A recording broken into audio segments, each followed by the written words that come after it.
Warm greetings to you in the name of Jesus Christ. My name remains Pastor Emmanuel Iroka, and welcome to this session of simple answers to complex questions. And I would like to do a follow-up to handling betrayals. The last time I told us about the Caesar's model, where you get broken down, you get depressed, you give up because somebody who you so trusted, who you think is infallible, has betrayed you, has shown his humanity, and has come against you. So I said the next model is the Jesus model. The Jesus model is very, very good, ideal, and is the perfect way to handle human relationship with respect to betrayal. Listen, Jesus understood the humanity of people, he understood the fallibility of people, he understood the high propensity, the tendency of people to betray. And Jesus called 12 people, called them disciples. They were later known as his apostles. And Jesus said, I called you 12, but one of you is a devil.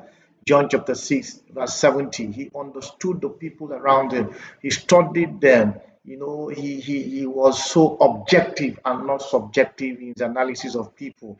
Even his assistant bishop, I call it Peter. At the point in time, Jesus called him Satan and he said, go behind me. You see, Jesus was dealing with people from inside. He was dealing with people objectively. He understood people.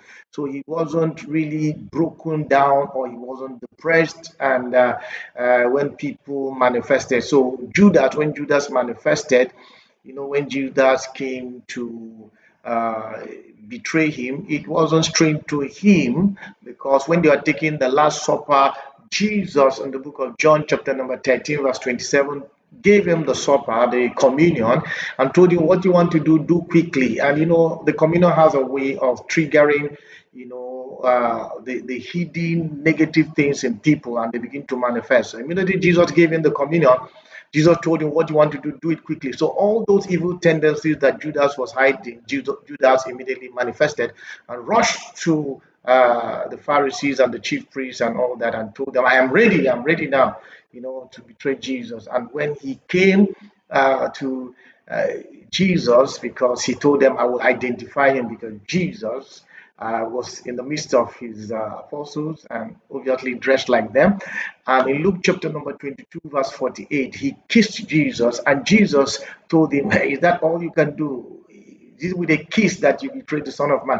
Jesus was not surprised. He was not shocked that it was Judas. So the Jesus model is having insight about the people around you and not expecting too much from human beings because your best friend today can be your worst enemy tomorrow.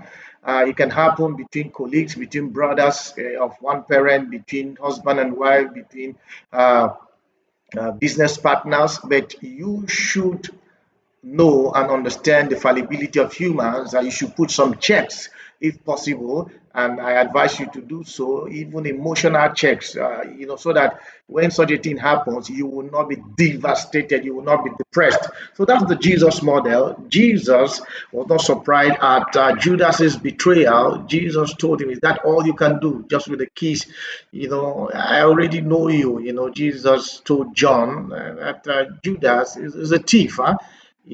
John chapter 12, verse 6. He knew Judas, understand people around you, even people you trust. Can you also give the room for their tendency to betray you and all that? So this is the Jesus model. Have insight about people, understand the humanity about humans, and don't expect too much about them. Even when they want to betray you, even when they show up, make sure you are not depressed because you already have insight. Shalom to you in the name of Jesus Christ of Nazareth, the one that conquered betrayal. And I wish you well, and I pray that the Lord will bless you and the Lord will grant you wisdom to handle people in Jesus' almighty name. I remain Pastor Emmanuel Iroka of Grace and Life Ministries International. Please continue to watch our videos and recommend to one person, and one person recommends to the other. Shalom in Jesus' almighty name.